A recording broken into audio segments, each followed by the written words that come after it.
And there was a 3-year-old boy who was in his house, Ferome Jr.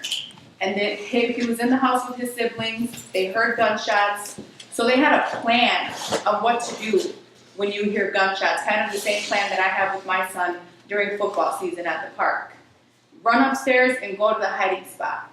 Well, Ferome Jr. was running upstairs with his plate of spaghetti and got hit by a gun and was killed. He's exactly 2 weeks younger than my daughter. And at that point, I decided that I wasn't going to wait for a bullet to come fly through my house and claim the lives of one of my kids. Because I could not imagine what it would be like to be one of the many mothers going through the pain of not having her kids with her. And it was a guy named Emmett Carlson came to me and said, Ferome, I want to fund you. Minneapolis Foundation. He gave me my first $100,000 and he funded urban youth conservation. And that's why I'm standing here now.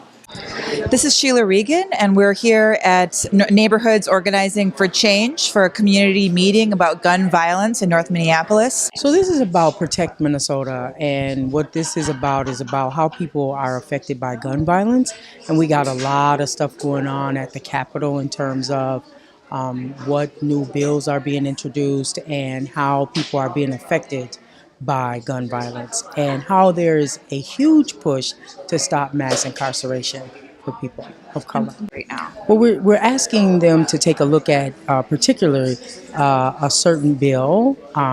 It fails me right now, but there's a bill that we are taking a look at by Senator Latz and Representative Latz, and what we're trying to do is get them to look at how this even makes a huge difference in our criminal justice system. So this is a meeting about the impact of gun violence on people of color, first off. It's about naming racial justice as a large portion of the issue of gun violence. Well, I think people got to move from the individual kind of an individual analysis on this to a communal analysis. It's a community problem. People have to feel like that. And then I think the other thing we have to do is organize.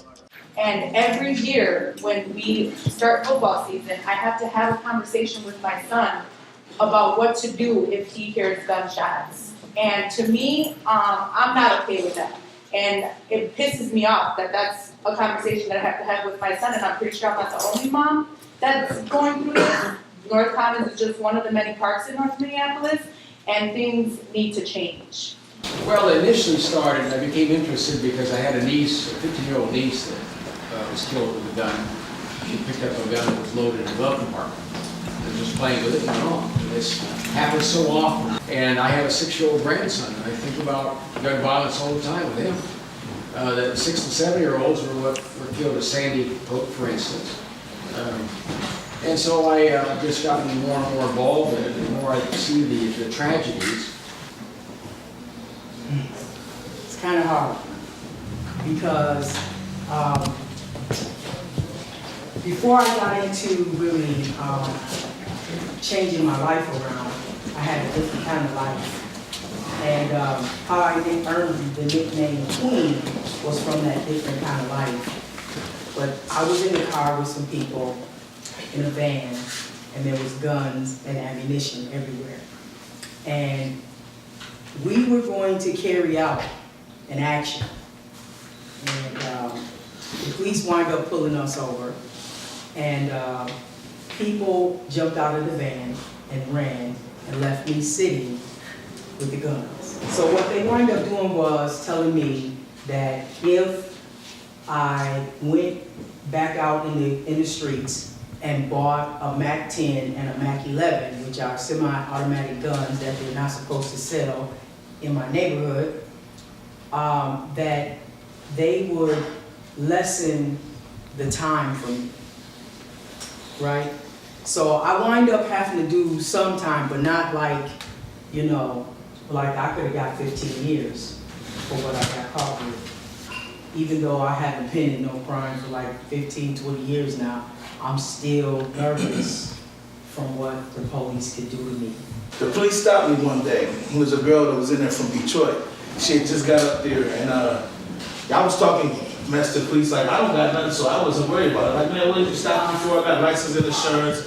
And what ended up happening was the police turned his back, took out some crack, and he put it up under my seat.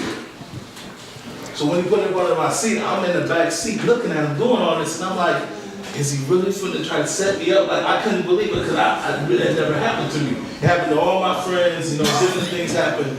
And once he did it, he said, oh, this is what I found. I said, that's not, I don't have no fingerprints, that's not mine. So he asked the girl, he's like, didn't I find this here?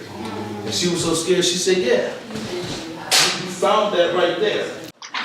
And when I got caught, I did 6.5 years in the Fed, got shot that same year 13 times, and my mom died. I talked to one guy, and he told me, Ferome, if you got people, you know what to do, start hitting the hot spots. And that's what I did. I got my other cousin, his name's Steve, and there's a whole bunch of us, all my ex-enemies, we just started hitting every hot spot over here. It was 10 of us. And there was a guy named Emmett Carlson came to me and said, Ferome, I want to fund you. Minneapolis Foundation.